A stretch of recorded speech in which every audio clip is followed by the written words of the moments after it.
Hello friends, welcome to my YouTube channel. दोस्तों, इससे पहले मैंने आप लोगों को बेसिक चार्जिंग का जो कॉन्सेप्ट है उसमें कुछ चीज़ें बताई थी और इस वीडियो में हम लोग BQ25601 का चार्जिंग कॉन्सेप्ट जो है वो समझने वाले हैं और स्टेप बाय स्टेप हम लोग देखेंगे कि हमारा जो BQ25601 है वो कैसे काम करता है। तो मोस्टली जितनी भी चार्जिंग सेक्शन है उसका जो कॉन्सेप्ट होता है कि इनपुट में हम लोग 5 वोल्टेज के आसपास देते हैं और आउटपुट में हमें हमारी बैटरी के वोल्टेज के हिसाब से हमारी बैटरी के अंदर 3.6 वोल्टेज चार्जिंग है। अगर 3.60 है तो आउटपुट में हमें चार्ज होने के लिए 3.61 चाहिए, मतलब 0.01 वोल्टेज जो है हमारी बैटरी को एक्स्ट्रा मिलना चाहिए चार्ज होने के लिए। तो यहाँ पे अगर आप देखेंगे तो इनपुट में 5 वोल्टेज है लेकिन आउटपुट में हमें चाहिए कम वोल्टेज और इसी वोल्टेज को कंट्रोल कराना पड़ता है हमें। बाकी का जो वोल्टेज और एम्पियर एक्स्ट्रा यहाँ इसमें इनपुट में आएगा उसी वोल्टेज और एम्पियर को कंट्रोल करा के हमारी जो बैटरी है वो चार्ज कराई जाती है। अब अगर आप इस सर्किट में देखेंगे तो यहाँ पे सबसे पहले वीबस की सप्लाई जो है वो यहाँ से इनपुट होगी और इनपुट होके एक मोसफेट के अंदर दिया गया है। ये एक BQ25601 का डेटा सीट है और यही जो सप्लाई है एक मोसफेट से होते हुए चली जाती है PMID के अंदर। तो जो हमारा सेकेंड वोल्टेज बनता है, सेकेंड सप्लाई जो हमारी बनती है वीबस के बाद में, वो PMID बनती है और इसके लिए कोई स्विचिंग कराने की जरूरत नहीं पड़ती है क्योंकि यहाँ पे जो मोसफेट है वो फॉरवर्ड वाइस में लगा हुआ है। तो जैसे ही वीबस की सप्लाई इनपुट होगी वही सप्लाई जो है आउटपुट में PMID के ऊपर जो है PMID की जो कैपेसिटर लगी रहती है उसके ऊपर चली जाएगी। अब इसके बाद जो है सप्लाई वो PMID बनने के बाद तुरंत बाद इसी सप्लाई से एक LDO सप्लाई बनाई जाती है। अब ये LDO सप्लाई क्या काम करती है, इस IC के इंटरनल जो सर्किट है उसको कंट्रोल कराती है।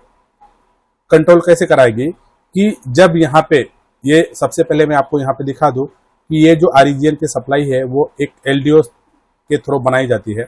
यहाँ पे देखेंगे अगर तो एक LDO है और ये जो LDO होती है वो LDO सप्लाई इस IC के अंदर जो मोसफेट लगा हुआ होता है उस मोसफेट को कंट्रोल करता है। वो कैसे कंट्रोल करता है, तो यहाँ पे जो वीबस की सप्लाई है वो इस मोसफेट के ऊपर, ये वीबस की सप्लाई इसी मोसफेट के कैथोड पे इनपुट में दे दी जाती है। यहाँ पे PMID में गई और यही वीबस की सप्लाई जो है इस मोसफेट के कैथोड पे आ गई। अब ये जो मोसफेट है ये हमारा रिवर्स बाइस में लगा हुआ है। तो ये मोसफेट के कैथोड पे जो सप्लाई आई है, जो वोल्टेज और एम्पियर आया है, वो यहाँ से आउट तभी होगा जब इसके गेट को ऑपरेट कराया जाएगा और इसके गेट को ऑपरेट इसी LDO की वोल्टेज से कराई जाती है। यहाँ से वोल्टेज दिया जाता है और ये जो वोल्टेज है इसके गेट पे जाएगा। अब यहाँ पे जो वोल्टेज और एम्पियर यहाँ पे इनपुट में आया है, ये मोसफेट यहाँ पे अगर आप देखेंगे तो HSFET लिखा हुआ है। ये मोसफेट काम क्या करता है कि इसके कैथोड पे जो एम्पियर और वोल्टेज आया है उसको कंट्रोल करेगा। तो ये मोसफेट सिर्फ और सिर्फ एम्पियर को कंट्रोल करेगा और आउटपुट में बैटरी की रिक्वायरमेंट के हिसाब से यहाँ से एम्पियर जो है वो आउट करेगा इधर से और यही वोल्टेज और एम्पियर इस मोसफेट के कैथोड पे आ जाएगा। उसके बाद में वापस इस मोसफेट को कंट्रोल करना होगा, इसके गेट पे वोल्टेज देना होगा और ये मोसफेट वोल्टेज को कंट्रोल करेगा। ये मोसफेट जो होता है हमारा, ये एम्पियर को कंट्रोल करता है, ये वाला मोसफेट, और ये वाला जो मोसफेट होता है वो वोल्टेज को कंट्रोल करता है। मतलब यहाँ से जो इलेक्ट्रॉन आया है, वीबस से जो इलेक्ट्रॉन आया है, एम्पियर का मतलब क्या होता है, नंबर ऑफ इलेक्ट्रॉन। तो यहाँ से जो इलेक्ट्रॉन आया है उसके साथ में इलेक्ट्रॉन फ्लो तभी करता है, आगे की तरफ तभी जाता है जब उसके ऊपर फोर्स दिया जाता है, मतलब वोल्टेज। तो 5 वोल्टेज और जो एम्पियर यहाँ पे आया है 500 मिली एम्पियर या 2 एम्पियर, जो एम्पियर आया है वो इस मोसफेट से आउट कराया जाएगा। तो ये मोसफेट जो है वो सिर्फ एम्पियर को कंट्रोल करेगी। अब हमारी जो बैटरी है उसकी रिक्वायरमेंट कितने एम्पियर की है, उसको कितने इलेक्ट्रॉनों की जरूरत है, उतना इलेक्ट्रॉन ये मोसफेट जो है वो आउट कराएगा अगर यहाँ पे मान लिया कि 2000 मिली एम्पियर 2000 इलेक्ट्रॉन यहाँ पे आ गए, अब यहाँ से हमें आउटपुट में कराना है 500 इलेक्ट्रॉन, तो बाकी का जो 1500 इलेक्ट्रॉन है वो ये मॉसफेट यहीं पे रोक देगा और 500 जो इलेक्ट्रॉन है वो यहाँ से आउट करेगा, मतलब 5 वोल्ट और 500 इलेक्ट्रॉन यहाँ से आउट करेगा। अब ये 500 जो इलेक्ट्रॉन यहाँ पे आए हुए हैं उसको आगे की तरफ भेजने के लिए कितनी वोल्टेज की जरूरत है, वो ये जो मॉसफेट है वो यहाँ से बाकी का जो एक्स्ट्रा वोल्टेज है उसको ग्राउंड कराएगा और 500 जो इलेक्ट्रॉन है वो इस मॉसफेट से जो वो है वो आउट होगा और आउट होके इधर से स्विचिंग होके निकलेगी और ये जाएगी कॉइल के ऊपर और फिर कॉइल से जो है वो हमारी बैटरी के ऊपर जाती है। अब इस चीज को हम लोग ब्लॉक डायग्राम में देखते हैं।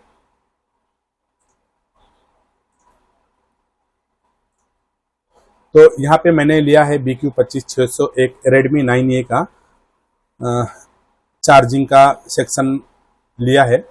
अब यहाँ पे सबसे पहले वीबस की जो सप्लाई है वो B2B कनेक्टर से होती हुई जाएगी OBP IC के अंदर और यहाँ से OBP की सप्लाई जो है 5 वोल्टेज होगा, यहाँ पे इसकी इनपुट में 5 वोल्टेज होगा और यही 5 वोल्ट इस OBP से आउट होगी और आउट होके इसी IC की 1 और 24 नंबर में इनपुट में आ जाएगी। अब इसके जस्ट बाद में हमने देखा था कि जैसे ही वीबस पे वोल्टेज जो है इनपुट होता है उसके तुरंत बाद जो है सप्लाई वो चली जाती है PMID के अंदर और फिर वही PMID वाली जो सप्लाई है इस IC के अंदर चली जाती है LDO की सप्लाई बनाने के लिए और ये LDO की जो सप्लाई है वो जो अंदर मॉसफेट लगे होते हैं एम्पियर और वोल्टेज को कंट्रोल करने के लिए, उसके लिए यहाँ पे जो है वो सप्लाई जो है वो बनती है। अब अगर ये LDO जो है ना बने तो इस यहाँ पे अगर वापस आप अगर देखेंगे, अगर ये LDO ना बने,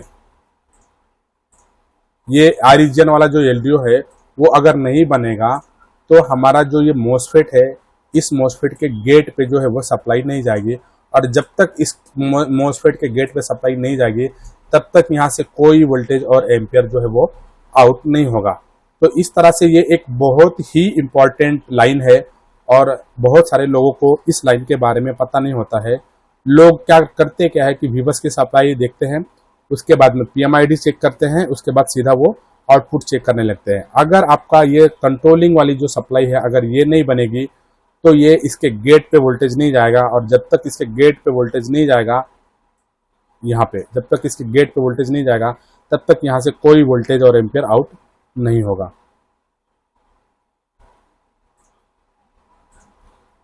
अब इसी चीज को अगर हम स्कीमेटिक में देखेंगे तो हमारे ब्लॉक डायग्राम के हिसाब से मैंने ब्लॉक डायग्राम में बताया है कि हमें सर्चिंग कैसे करनी है, हमें स्टेप बाय स्टेप लाइनों को कैसे चेक करना है।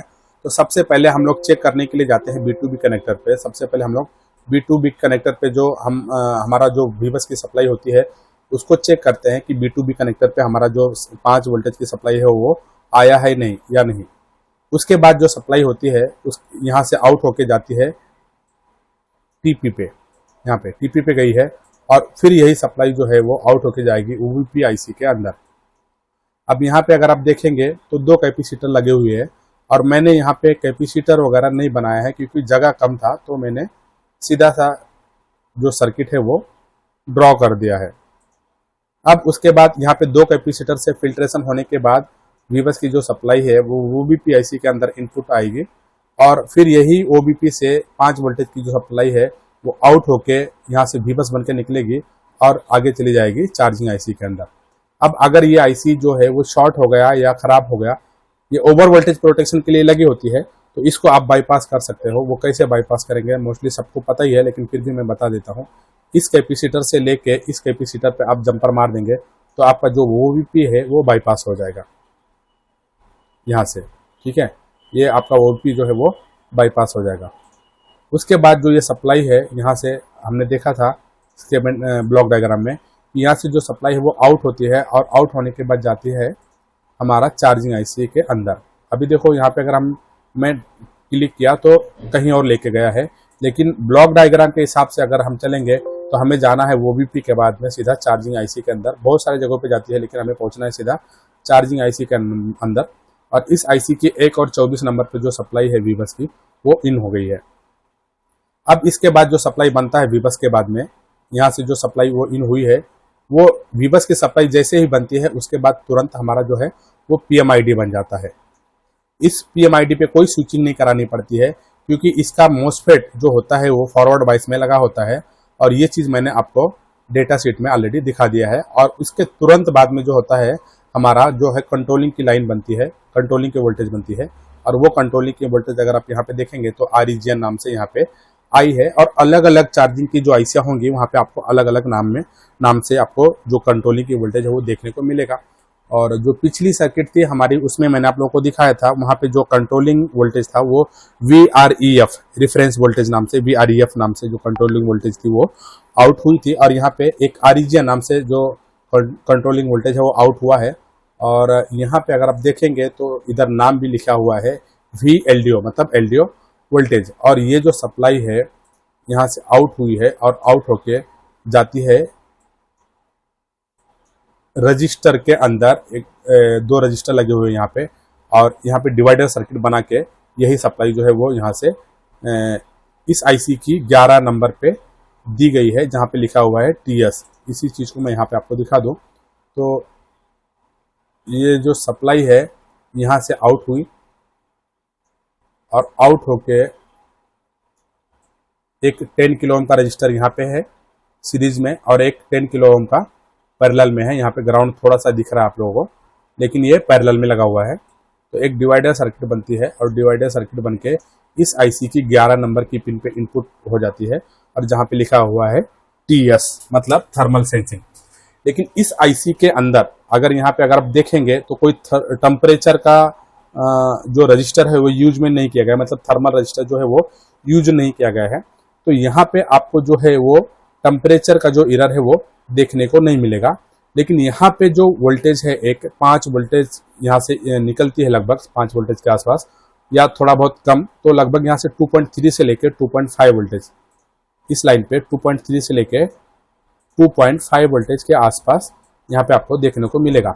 अब अगर इस वोल्टेज में कुछ चेंजेस आएगा तो ये जो CPU हमारे मोबाइल के अंदर जो CPU होती है वो CPU I2C लाइन के थ्रू IC को देखते रहता है, उसको रीड करते रहता है, उसकी इंफॉर्मेशन को सेंस करते रहता है। अब यहाँ पे अगर देखेंगे तो 5 और 6 नंबर की जो पिन है वो I2C की लाइन है। अब अगर इस लाइन में यहाँ पे वोल्टेजेस में कुछ कम हुआ तो I2C लाइन के थ्रू इसकी इंफॉर्मेशन जो CPU है वो ले लेगा, और जो मोबाइल है हमारा जो चार्जिंग IC है इसको फास्ट मोड में एक्टिवेट, चार्जिंग जो है वो एक्टिवेट नहीं होने देगा। उसको लगेगा CPU को कि चार्जिंग की जो सर्किट है उसके अंदर कुछ प्रॉब्लम है। मतलब ये जो लाइन है यहाँ पे आपको टेम्परेचर का एरर देखने को नहीं मिलेगा इस लाइन की प्रॉब्लम होने से, लेकिन मोबाइल जो है वो आपका फेक चार्जिंग में जा सकता है। तो यहाँ पे आपको 2.3 का जो वोल्टेज है वो चेक करना है। अगर यहाँ पे वोल्टेजेस में कुछ चेंजेस है तो आपको ये जो रजिस्टर लगे हुए हैं उन रजिस्टर की वैल्यू जो है वो चेक करनी है। अब इसी चीज को मैं आपको स्कीमेटिक में दिखा देता हूं। अब यहाँ पे आप देखेंगे तो जो LDO की सप्लाई है वो REGN नाम से निकली है, और यही सप्लाई जो है यहाँ से निकल के इस IC की 11 नंबर की पिन पे आई है, जहाँ पे 10 किलो ओम का 2 रजिस्टर यूज करके यहाँ पे एक डिवाइडर सर्किट जो है वो बनाई गई है।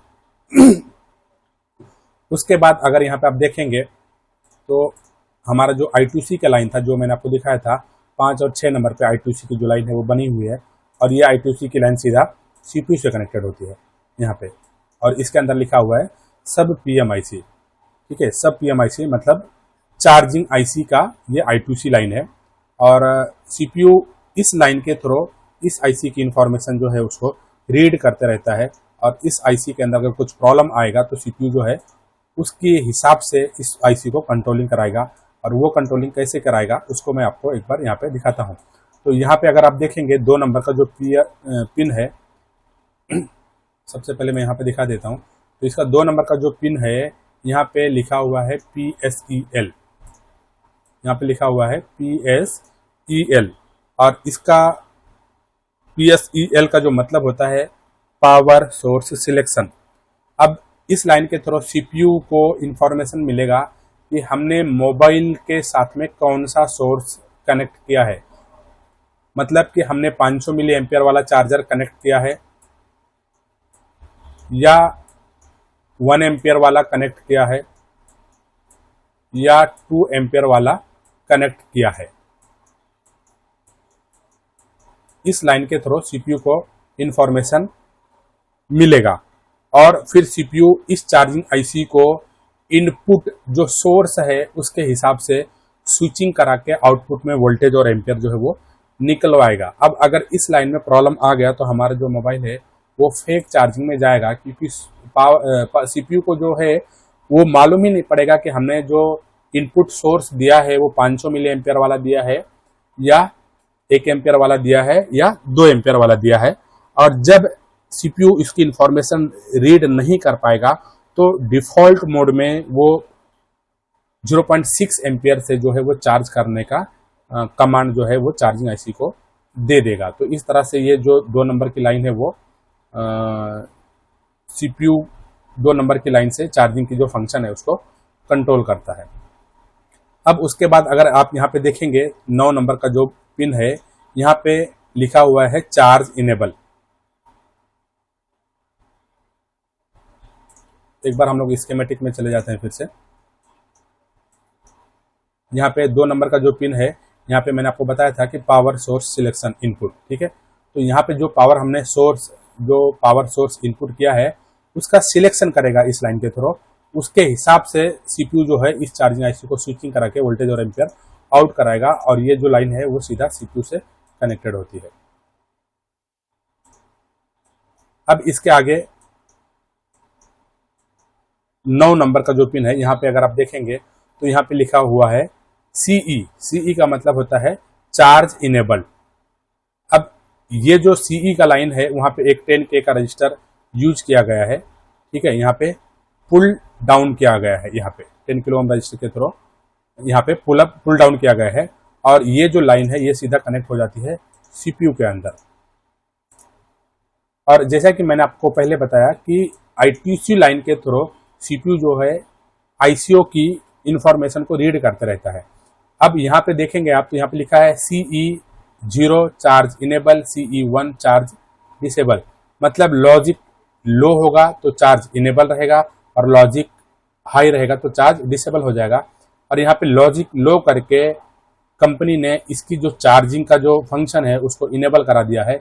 लेकिन अगर इस आईसी के अंदर अगर कुछ शॉर्ट सर्किट होता है तो सीपीयू जो है I2C लाइन के थ्रू इसकी इंफॉर्मेशन को रीड करेगा और अगर शॉर्ट सर्किट रहेगा तो इस लाइन के थ्रू सीपीयू यहाँ पे लॉजिक हाई कराएगा और फिर उसके बाद में इसकी जो चार्जिंग की फंक्शन है वो रुकवा देगा। तो इस तरह से जो दोस्तों हमारी जो मोबाइल की सर्किट है उसके अंदर अलग अलग कंट्रोलिंग लाइन जो है वो आपको देखने को मिलेंगे और अलग अलग जो लाइनें हैं वो अलग अलग तरीके से काम करती हैं। अब अगर यहाँ पे आप 7 नंबर पे देखेंगे तो यहाँ पे लिखा हुआ है INT और ये जो लाइन है वो सीधा जाती है सीपीयू के अंदर यहाँ पे। अब इस लाइन का काम क्या होता है कि जब हम मोबाइल ऑन कंडीशन में चार्ज लगाते हैं मोबाइल के अंदर तब चार्जर जो है हमारा चार्जिंग की जो आईसी है वो एक इंटरप्ट सिग्नल सीपीयू को भेजता है। जब ऑन कंडीशन में हम मोबाइल को चार्ज पे लगाएंगे उसके बाद सीपीयू को मालूम पड़ जाएगा, इंफॉर्मेशन मिल जाएगी कि हमने मोबाइल के साथ में चार्जर कनेक्ट कर दिया है। उसके बाद जो सीपीयू है चार्जिंग की जो प्रोसेस है उसको चालू करवा देता है। अब अगर इस लाइन में प्रॉब्लम आ जाए तो हमारा जो मोबाइल है वो ऑन कंडीशन में चार्ज नहीं होगा, ऑफ में तो होगा लेकिन ऑन कंडीशन में चार्ज नहीं होगा, ठीक है। तो ये इस तरह से ये INT की लाइन जो है वो काम करती है। अब यहाँ पे अगर 4 नंबर अगर हम देखेंगे तो यहाँ पे लिखा हुआ है स्टेटस और ये जो लाइन है 4 नंबर की ये भी जाती है सीपीयू के ही अंदर जाती है। और इस लाइन का जो काम होता है वो चार्जिंग की जो स्टेटस होती है उसको एक LED के थ्रू हमारे डिस्प्ले जो होती है उसके नीचे दिखाता है। अगर हम मोबाइल Redmi 9A का जो मोबाइल है उसको चार्जिंग से कनेक्ट करेंगे तो डिस्प्ले के नीचे देखेंगे तो वहाँ पे एक LED की नोटिफिकेशन लगती रहती है और वो इसी चार्जिंग की स्टेटस को जो है वो दिखाती है। अब इस लाइन में प्रॉब्लम आने से हमारा जो चार्जर है उसमें कोई प्रॉब्लम नहीं आएगा, मतलब चार्जिंग की जो फंक्शन है उसमें कोई दिक्कत नहीं आएगा, लेकिन वो जो LED की नोटिफिकेशन है वो आपको देखने को नहीं मिलेगी। तो मोस्टली हमने यहाँ पे सब जो लाइनें थी वो देख लिया। यहाँ पे एक PG की लाइन बचती है। अब ये PG की लाइन जो है वो मैं आपको आगे बताऊंगा क्योंकि ये PG की लाइन जो है वो लास्ट में काम करती है। अब इतनी जो कंट्रोलिंग लाइनें हैं ये अगर ओके रहेंगी तो उसके बाद ये जो चार्जिंग आईसी है वो स्विचिंग कराएगा। स्विचिंग करा के 19 और 20 नंबर से एक वीपीएच की या सिस्टम की सप्लाई जो हो बनाएगा। यहां से 19 और 20 नंबर से यहां से स्विचिंग करा के एक कॉइल के थ्रू वीपीएच या सिस्टम, क्वेलकॉम में बोलते हैं वीपीएच और एमटीके में बोलते हैं सिस्टम, तो सिस्टम की सप्लाई बना के ये आउट करके भेज देगा मोबाइल की पूरी सेक्शन में। मोबाइल के जितने भी सेक्शन है जहां जहां पे वी सिस्टम की रिक्वायरमेंट है वहां पे ये सिस्टम की सप्लाई जो है वो चली जाएगी। और इसी बक कॉइल के थ्रू यहाँ से इसके जस्ट आगे से यही सिस्टम की सप्लाई इस आईसी के अंदर 15 और 16 नंबर की जो बॉल है वहां पे इनपुट में दी जाती है। अब ये सप्लाई जो है दोस्तों ये बैटरी को चार्ज करने के लिए यहाँ पे इनपुट में दी जाती है। और अगर यहाँ पे देखेंगे स्विचिंग की जो 19 और 20 नंबर की जो लाइन है वहां से जस्ट पहले एक बूट कैपेसिटर लगा हुआ होता है, ठीक है। और इसके बूट कैपेसिटर के एक साइड में 8 वोल्टेज और एक साइड में बैटरी के वोल्टेज कितनी है उसके हिसाब से आपको दिखने को मिलेगी।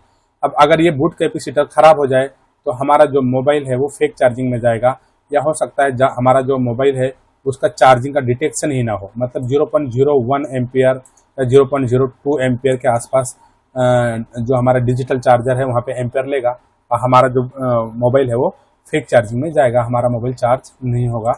तो इस तरह से ये बूट कैपेसिटर की जो लाइन है वो काम करती है।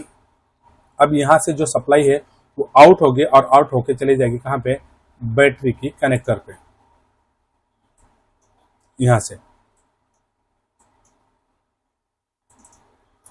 वी बाइट बन के निकली है और ये बहुत सारी जगहों पे दिखा रहा है, लेकिन हमें जाना कहाँ है, बैटरी की कनेक्टर पर। तो बहुत सारी जगहों पे जा रहा है तो हम हर जगह नहीं जाएंगे, हम जाएंगे सीधा बैटरी की कनेक्टर पे।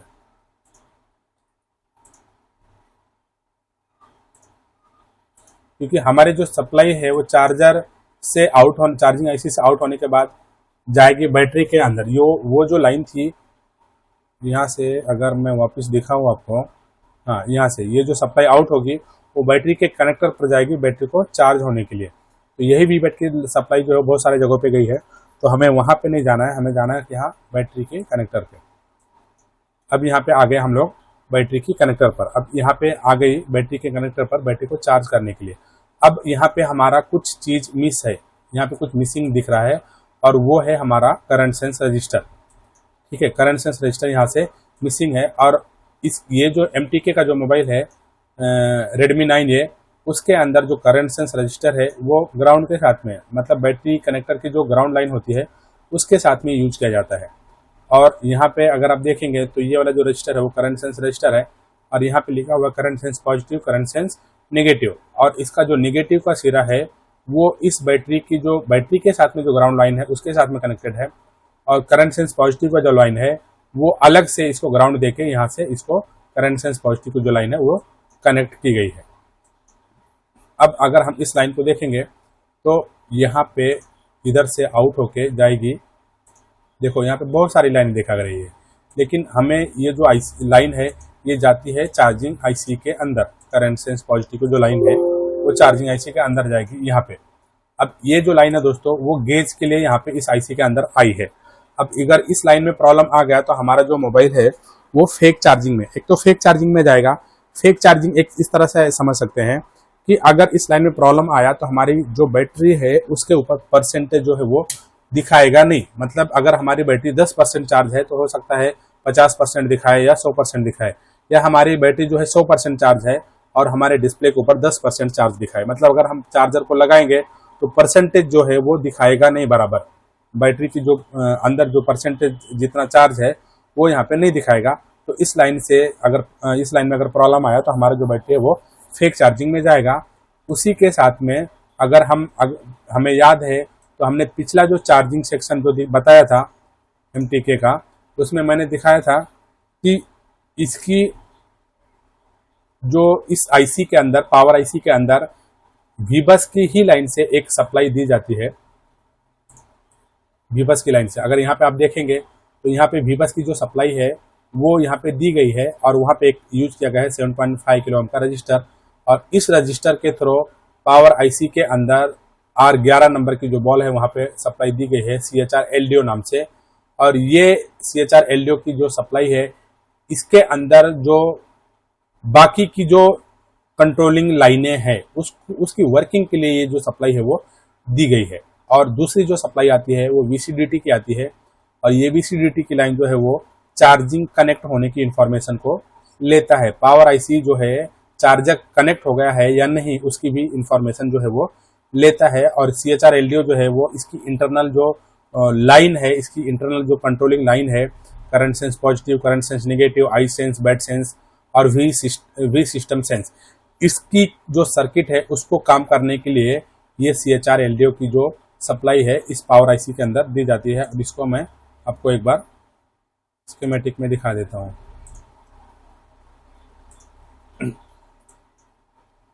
अब यहाँ पे अगर आप देखेंगे तो ये जो है चार्जर का जो सर्किट है वो इस आईसी के अंदर यूज किया गया है।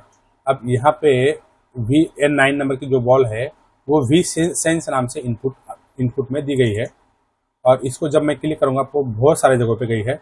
और ये जो वी सिस्टम की सप्लाई है वो आई है हमारा जो चार्जिंग आईसी BQ25601 है, क्वाइल के थ्रू जो सिस्टम की सप्लाई आउट होती है वहीं से ये सप्लाई जो है आउट होके इस आईसी जो पावर आईसी है उसके अंदर आई है।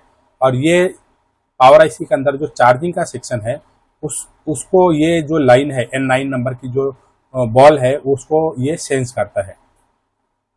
उसके बाद यहाँ पे देखेंगे तो M13 नंबर का जो बॉल है वो बैट सेंस लिखा हुआ है यहाँ पे, तो इस लाइन के थ्रू वोल्टेज को सेंस करेगा, बैटरी की वोल्टेज कितनी है उसको सेंस करेगा। और N13 नंबर का जो बॉल है वहाँ पे लिखा हुआ है VBAT, यहाँ से VBAT की सप्लाई है। और यहाँ पे अगर आप देखेंगे तो यहाँ पे लिखा हुआ है आई सेंस। अब इस लाइन के थ्रू करंट को सेंस करेगा करंट को इस लाइन के थ्रू जो है वो सेंस करेगा, और वही सर्किट मैंने यहाँ पे बनाया हुआ है। यहाँ पे अगर आप देखेंगे तो वी सिस्टम की सप्लाई जो है इधर से आउट हुई और आउट होके कॉइल से निकलेगी, और निकल के ये जो सप्लाई है इसी आईसी की 15 और 16 नंबर की बॉल पे जो है वो इनपुट में दी जाती है। उसके बाद यही जो सप्लाई है वो बैटरी को चार्ज होने के लिए यहाँ से आउट होता है 2 पिनों से, और फिर बैटरी के कनेक्टर पे दे दी जाती है बैटरी को चार्ज होने के लिए। अभी बैटरी के अंदर करंट कितना यहाँ से जो आउट हो रहा है, यहाँ से जो आउटपुट करंट है वो कितना है उसकी इंफॉर्मेशन ये जो पावर आईसी है वो लेता है, और वो लेता है इसी VBAT की जो लाइन है उसी से। अब अगर इस लाइन में प्रॉब्लम आया तो भी हमारा जो मोबाइल है वो फेक चार्जिंग में जाएगा, क्योंकि यहाँ से आउटपुट कितना हो रहा है, कितना करंट आउट हो रहा है, जब तक इसकी इन्फॉर्मेशन यहाँ से नहीं मिलेगा तब तक ये जो आईसी है वो स्विचिंग करके प्रॉपर जो एम्पेयर है वो आउट नहीं कर पाएगी, क्योंकि हमारी जो बैटरी है उसको कितने एम्पेयर की रिक्वायरमेंट है, ठीक है, कितने एम्पेयर की रिक्वायरमेंट है उसकी भी इंफॉर्मेशन जो है ये आईसी जो है वो लेता है। अब यहाँ पे अगर आप देखेंगे तो ये एक बैट सेंस की लाइन है, यहाँ से बैटरी को वोल्टेज सेंस करता है, और यहाँ से जो सिस्टम की जो आउटपुट है उसको सेंस करता है। और ये जो लाइन है यहाँ से जो है हमारा फ्यूल गेज का जो सिस्टम है वो काम करता है। हमारी जो बैटरी है उसमें कितना परसेंटेज चार्ज है, और डिस्प्ले के ऊपर हमें जो परसेंट दिखाना है उसको दिखाने के लिए ये जो लाइन है वो काम करता है। तो इस लाइन में प्रॉब्लम आने से हमारा जो मोबाइल है वो एक तो फेक चार्जिंग में जाएगा, दूसरा जो है हमारा जो बैटरी है उसमें परसेंटेज जो है वो प्रॉपर शो नहीं करेगा। तो इस तरह से BQ25601 जो है वो चार्जिंग का फंक्शन वर्क करता है। अभी मैंने आपको बताया था कि मैं आप लोगों को तीन चार्जिंग आईसियाँ जो है वो कैसे वर्क करती है इसी वीडियो में मैं दिखाऊंगा। तो यहाँ पे मैं आ गया हूँ Redmi Note 11 Pro का स्कीमेटिक मैंने ओपन किया, और यहाँ पे मैं सर्च मारता हूँ तो हमारा ब्लॉक डायग्राम के थ्रू अगर हम जाएंगे तो सबसे पहले हमें जाना है B2B कनेक्टर पे। अब यहाँ पे ये B2B कनेक्टर है, अब इसके ऊपर मैंने डबल क्लिक किया। अब ये जो हमारी सप्लाई है वो आउट होके TP पे गई, और यहाँ से आउट होने के बाद आ गई है एक MOSFET के ऊपर। अब यहाँ पे अगर आप देखेंगे तो एक MOSFET का यूज किया गया है, और MOSFET का जो ड्रेन है वो VBUS की सप्लाई से कनेक्टेड है। अब इसके ड्रेन पे 5 वोल्टेज इनपुट में आ जाएगी, उसके बाद में इसके सोर्स से, इसका जो सोर्स है वो इस आईसी की VBUS की जो लाइन है उससे कनेक्ट है। मतलब इसके सोर्स से जो वोल्टेज आउट होगा वही इस आईसी की वी बस वोल्टेज बनेगी। लेकिन इसके सोर्स से वोल्टेज तभी आउट होगा जब इसके गेट पे वोल्टेज दिया जाएगा, और इसके गेट पे जो वोल्टेज है इसी वी बस से दी गई है। यहाँ पे अगर आप देखेंगे तो यही वी बस की जो लाइन है, यही वी बस की लाइन से एक सप्लाई जो है वो दी जाती है, और एक रजिस्टर के थ्रू, एक फ्यूजेबल रजिस्टर है, वहाँ से होते हुए इस आईसी के जो बॉल है वहाँ पे इनपुट हो गई, और फिर ये सप्लाई जो है वो E7 नंबर से होते हुए D7 पे जाएगी, और फिर D7 से जो है वो सप्लाई जो है वो आउट होगी, और आउट होके इस मॉसफेट के गेट पे जाएगी। उसके बाद फिर हमारा जो वी बस की सप्लाई है यहाँ से जो आया है इनपुट में, वो इधर से आउट होके इधर से आउट होगा, और आउट होके इस आईसी की वी बस की सप्लाई जो है वो बनेगी। तो इस तरह से ये यहाँ पे वी बस की सप्लाई बन गई। तो इतना जो पिछला जो हमारा BQ25601 था, वहाँ पे हमने देखा था कि आईसी के अंदर वी बस की सप्लाई जो है वो इनपुट हो रही है। उसके बाद हमने देखा था कि उसके तुरंत बाद जो है हमारा PMID की जो सप्लाई है वो बनती है। अब इस आईसी के अंदर अगर आप देखेंगे तो यहाँ पे जो है वो PMID की जो सप्लाई है वो बनी है। उसके बाद हमने देखा था कि उसके तुरंत बाद जो है हमारा एक LDO की वोल्टेज जो है वो बनती है, और इससे पिछले BQ25601 में ही हमने देखा था, वहाँ पे जो नाम था वो REGN था, और इस आईसी के अंदर भी जो नाम है वो REGN ही है। ठीक है, तो ये एक कंट्रोलिंग, इस आईसी के अंदर जो मॉसफेट लगा हुआ है उसको कंट्रोल करने के लिए, उसके गेट को कंट्रोल करने के लिए ये जो वोल्टेज है वो बना हुआ है। और बाकी के जो लाइनें हैं अगर यहाँ पे देखेंगे तो ये एक फास्ट मोड में चार्जिंग को एक्टिवेट कराने के लिए ये आईसी का यूज किया गया है। ये फास्ट मोबाइल चार्जिंग वाला जो है मोबाइल है, और यहाँ पे देखेंगे तो कैपेसिटर का यूज किया गया है। अभी कैपेसिटर का जो काम होता है दोस्तों, आप लोगों को पता ही होगा कि वो अपने अंदर वोल्टेज को बहुत ही तेजी से स्टोर करता है, और उतनी ही तेजी से वो डिस्चार्ज करता है। मतलब एक पंप की तरह ये कैपेसिटर जो है वो काम करेगा, अपने अंदर इलेक्ट्रॉन को स्टोर करेगा, उसके बाद में यही इलेक्ट्रॉन जो है वो आउट करेगा, और आउट करा के बैटरी को जो है वोल्टेज सप्लाई करेगा, और फिर हमारी जो बैटरी है वो चार्ज होगी। तो यहाँ पे ये एक आउटपुट की लाइन है। ठीक है, यहाँ से मतलब इधर स्विचिंग होगा, और यहाँ से जो सप्लाई है वो आउट होगा। तो यहाँ पे सप्लाई इनपुट हो गई, PMID हो गई, ये कंट्रोलिंग लाइनें हो गई,